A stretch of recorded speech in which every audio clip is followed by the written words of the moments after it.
So next, it's my honor to introduce Dr. Stan Albrecht, who is our first keynote speaker of the conference. And you can see some of Stan's bio up on the screen, and again, there's a bit more in your program. As you can see, he's president of our university, and I got to know Stan on a bit more personal level. It was about maybe 5-6 years when I was serving on the executive committee of our USU Faculty Senate. And during that time, I came to very much appreciate Stan's leadership of USU, and especially during the past 4 to 5 years when our university, like so many of yours, had experienced budget reductions from the state. And really a critical time. Stan has many accomplishments. We successfully completed a capital campaign, and as I remember, we were way over the goal, and a lot of that was because of Stan Albrecht. Part of that, I think, if it's correct, was the completion of our new Ag Sciences building. LEED certified and newly opened. The ribbon cutting ceremony for that was in February, and I was trying to find a photo of this amazing facility, and I couldn't, but right where those trees are, that's where it is. Okay, that's where it is. This is an artist's rendering, and it really does look like that. And in fact, Noelle's office is right up there on the 4th floor, and so this is home to USU Extension. And she has the most amazing view south out of Cache Valley. In fact, I had the opportunity to visit and walked into her office and just was awestruck. And I said, hey, I live down there. So great facility, and certainly a lot of this is because of our president, Stan Albrecht, and also Noelle working together and many other people. So with that, Stan, please come up. And we really appreciate you being here.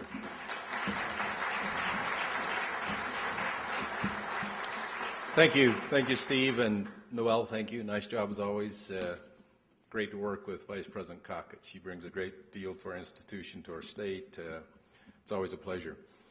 And let me just thank Sydney Peterson for being here. Sydney's my chief of staff, and she could be home doing things that she would normally be doing on a Sunday, but because we had some work that we needed to do on the presentation as I was driving, she was putting things together, and so I appreciate her coming and spending this time with us. Let me welcome all of you as you've already been welcomed to Park City, to the state of Utah.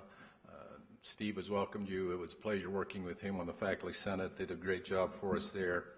I was particularly pleased to see that you're opening the bar early today. That always helps get one through a keynote address.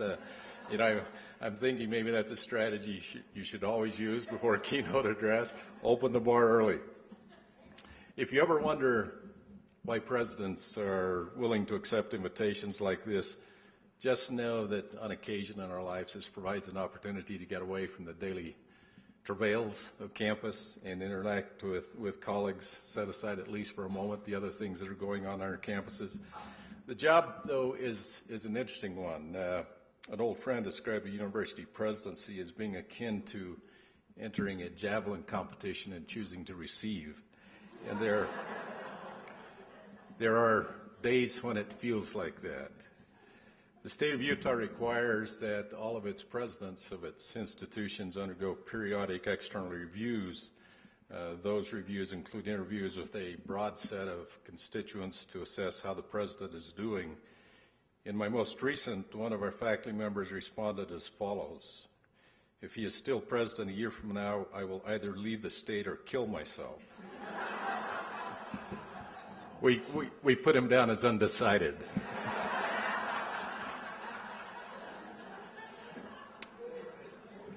As you know, the business of a university is always quite interesting. One of my religious studies faculty, we started a religious studies program a couple of years ago. One of my faculty was recently giving a lecture on religious myths, and he was making the point that the biblical story of Jonah is one such myth because it was physically impossible for a whale to swallow a human being. Even though the whale, as you know, is a very large mammal, it has a very small throat. A class member objected, indicating that she accepted the biblical story that Jonah was, in fact, swallowed by a whale. Irritated, the faculty member related that a whale simply could not swallow a human being. It was physically impossible. The young lady responded that when she got to heaven, she would ask Jonah. The faculty member responded, "What if Jonah went to hell?" "You ask him then," she said.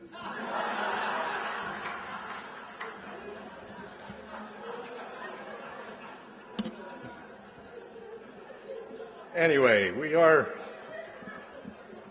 pleased to welcome you to Park City. Utah State University has recently established much enlarged presence here at Park City. Our teaching and research missions around the state continue to grow, as we now have 3 full regional campuses, 2 comprehensive 2-year colleges, centers in 21 locations around the state, and now an important extended presence here in Park City. A few months ago, we were able to obtain the Swanner Eco Center and Preserve. This now provides a wonderful setting that gives us a natural laboratory for many of our faculty researchers and a beautiful facility that will be the home of an increased teaching and outreach presence. And I understand many of you are going to have a chance to spend some time at the Preserve Center sometime during the week. This is an auspicious time, as I think all of you know, to be associated with land-grant universities. We are celebrating this year the 150th anniversary of President Lincoln signing the Morrill Act, that enormously important piece of legislation that was conceived and signed during what clearly was one of the darkest chapters of American history as we were embroiled in a horrid civil war.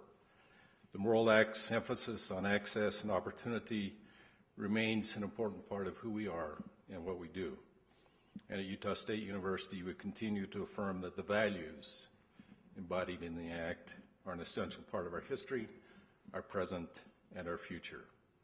Now, I know there are many of us in this room this evening that can attest the importance of the values of access and opportunity. In my own case, I grew up on a small 40-acre farm in rural Utah. Neither of my parents were able to attend college, yet they made sure that the opportunity was available to each of their 6 children. And because of the commitment of our parents, each of us has had the opportunity to experience the life-changing quality that is higher education. In part because of the Morrill Act, that same experience is shared by generations of college students who otherwise would not have the opportunity that has been ours. Now, as all of you in this room know, one of the great innovations of the Morrill Act, and with other key pieces of enabling legislation that were passed in the decades that followed, was the formalization of what we now describe as the 3-pronged mission that defines our institutions. I'll focus most of my remarks this evening on that part of the mission that is uniquely yours.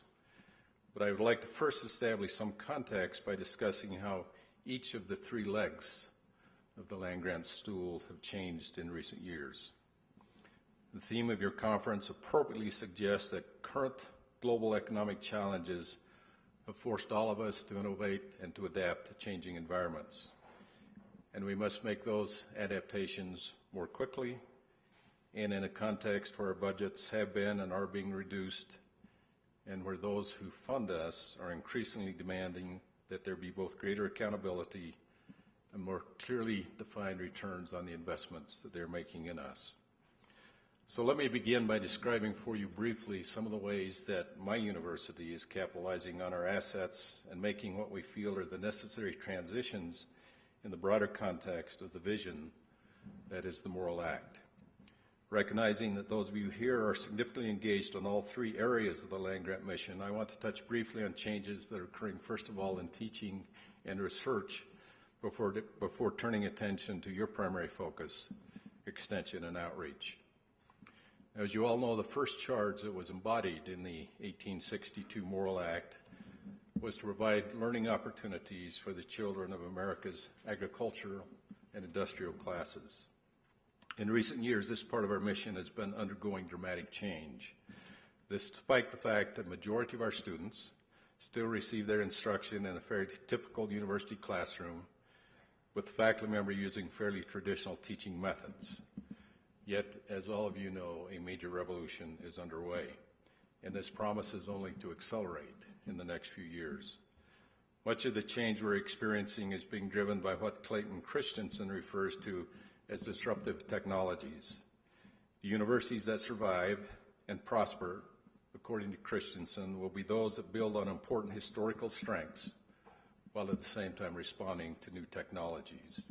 And so again, those historical strengths that we all rely so heavily on, coming for those of us who are land-grant institutions out of the three-pronged approach defined by the Morrill Act in legislation that followed. Let me begin by just describing quickly how Utah State University is using disruptive technologies to address the challenges that we're facing in our teaching mission. And I'll go through this quite quickly, but as you look at some of the things that are happening, it's really pretty dramatic.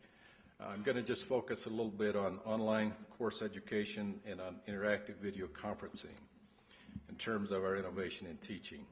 USU now has 385 courses available online. 191 of our faculty are teaching online courses. 1 in 5 of our students each semester takes at least one online course. And we now have 16 completely online degrees and programs. When we turn to interactive video conferencing, we have 380 IVC courses, 228 of our faculty now teaching using IVC methodology, and this number is a little low, over 5,000 of our students now who are enrolled in IVC courses.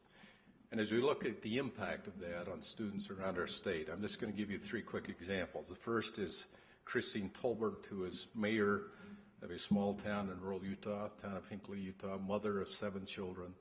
At the end of the day, when she's finished her duties as mayor, got the kids through studies and off to bed, she then starts working on her USU degree and is able to do that through email and other exchanges with faculty members over the course of the evening. The second young man lost his job during the economic downturn, became aware of some of the things that we're doing at Utah State University, enrolled through our distant education program. His wife is now enrolled, his daughter is enrolled, and as he indicates, losing his job was the best thing that ever happened to him.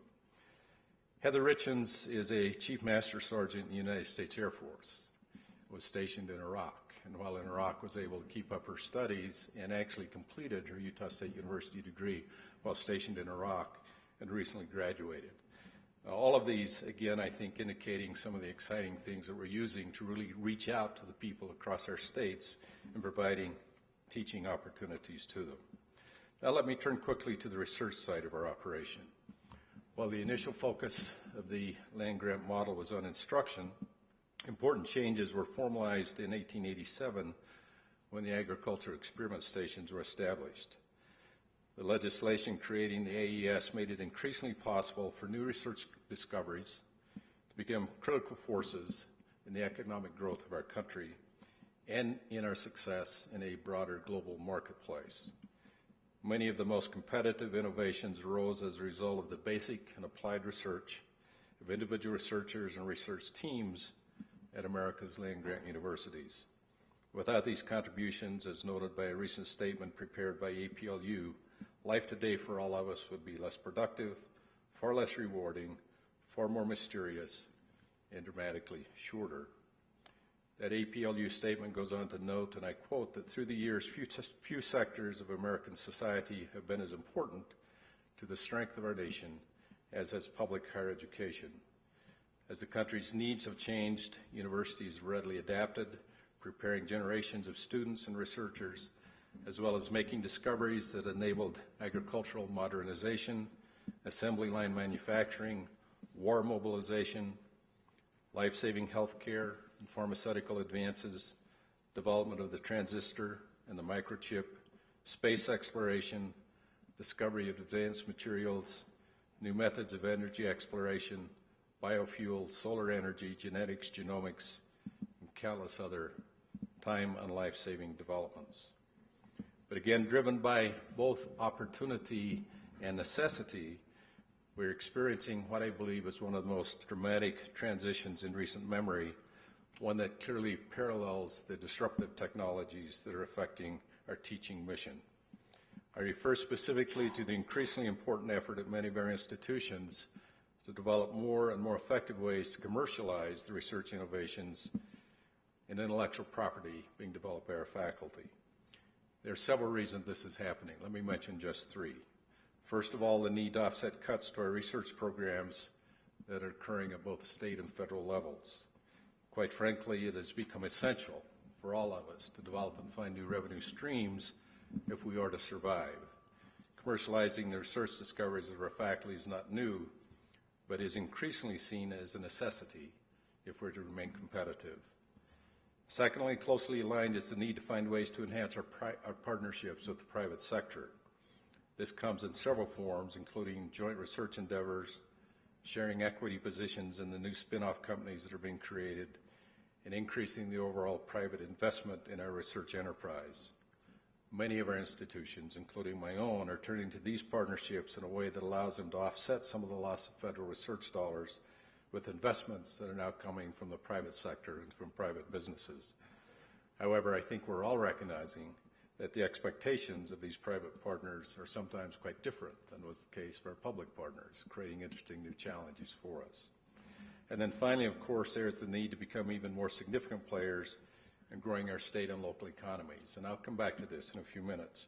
But the university as economic engine is becoming a common theme wherever we are. And it is the recognition of this in this state that has led the state of Utah to make a major investment in Utah State University and the University of Utah to help grow and enhance our commercialization enterprise. So finally, let me turn to the third leg and spend the remainder of my time on this.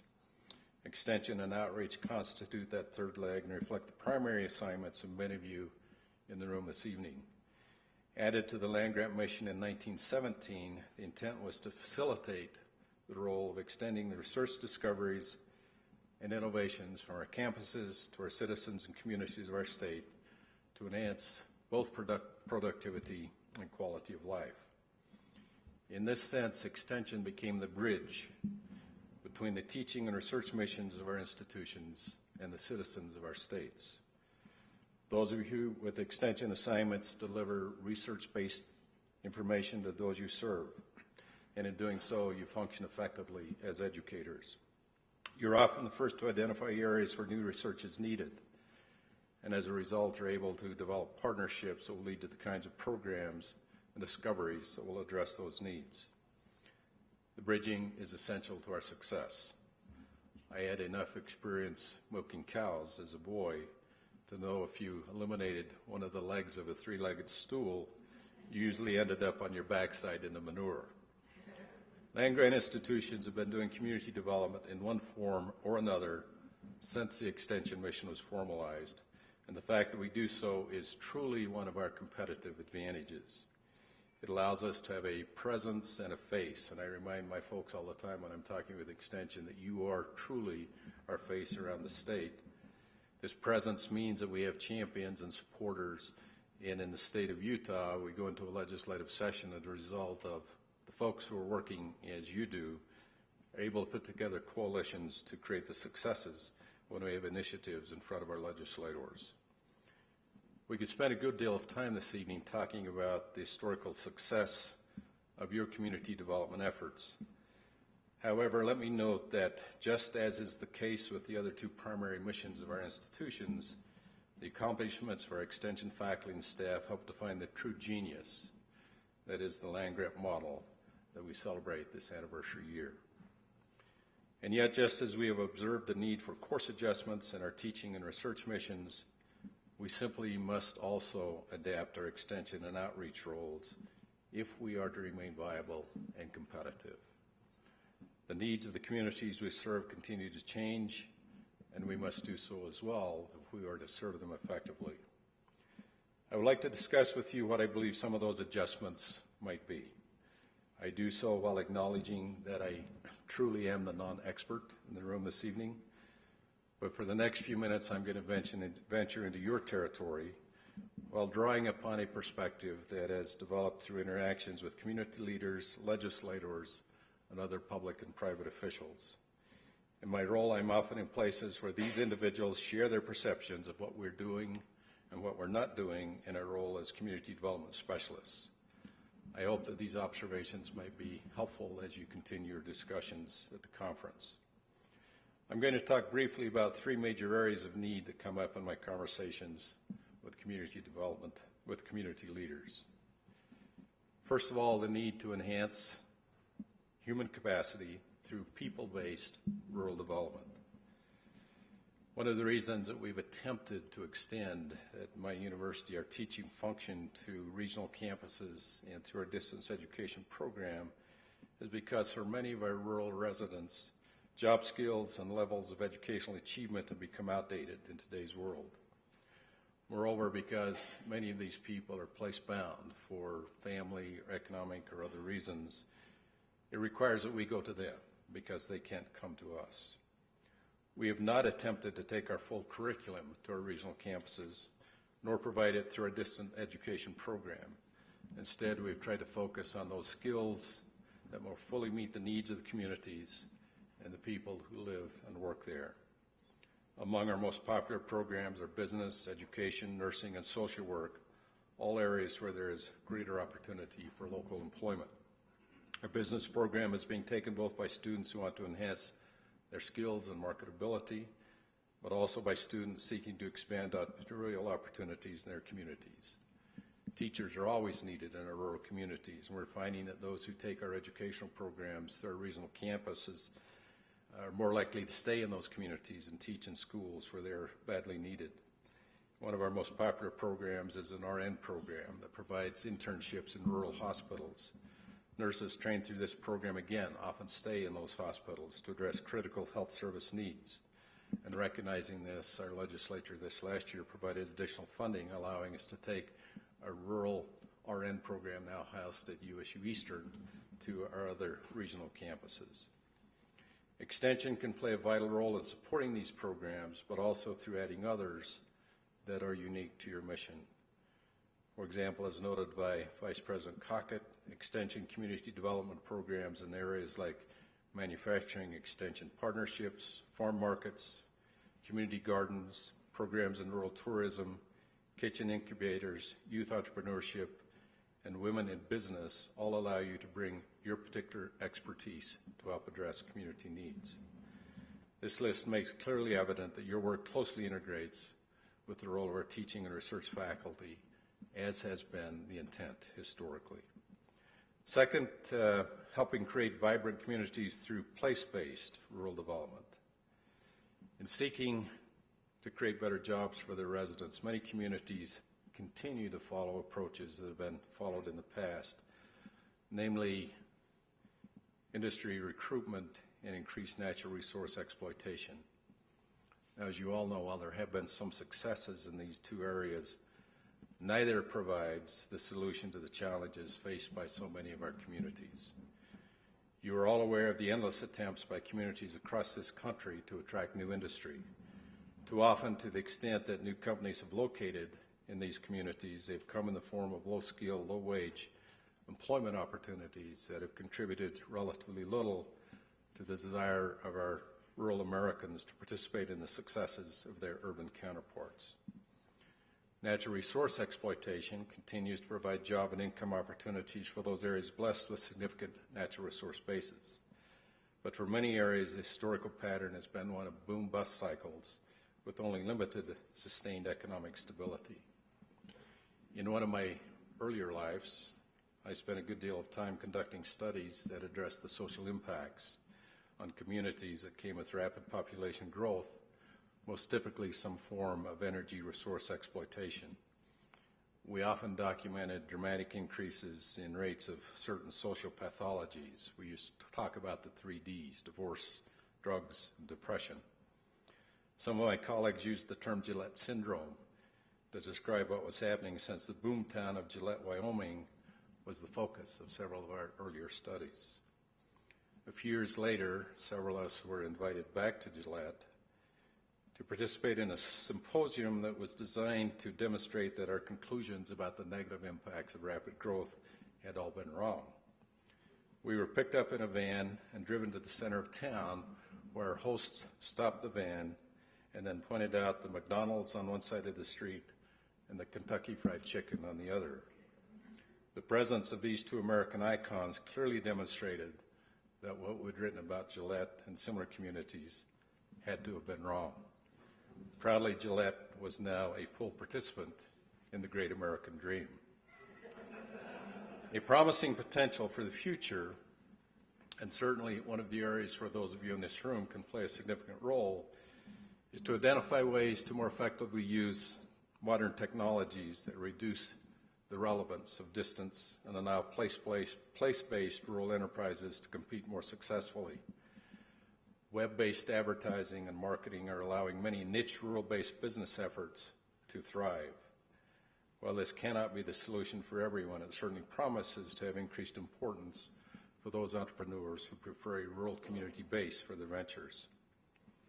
Also of increasing importance is the opportunity for rural communities through the application of new technologies to attract creative class persons whose jobs no longer require that they be in the office every day. My youngest brother provides an interesting example. He is Chief Environmental Safety Engineer for Fairchild International with responsibility for operations across South Asia. Much of his work can be done using technologies that are not dependent upon where he lives. And so he has fulfilled a lifetime dream of building a home in the rural community where he was born and is able to spend a significant amount of time there using a variety of technological innovations to do his work. Again, Extension can play a role in providing the necessary training to help individuals like this take advantage of those kinds of opportunities. And thirdly and finally, sustainable natural resource development and amenity preservation. Extension professionals can assist communities in making decisions on resource development opportunities that may, in some cases, lead to the conclusion that amenity preservation may be a better option than traditional resource exploitation. This creates an interesting set of challenges for rural communities.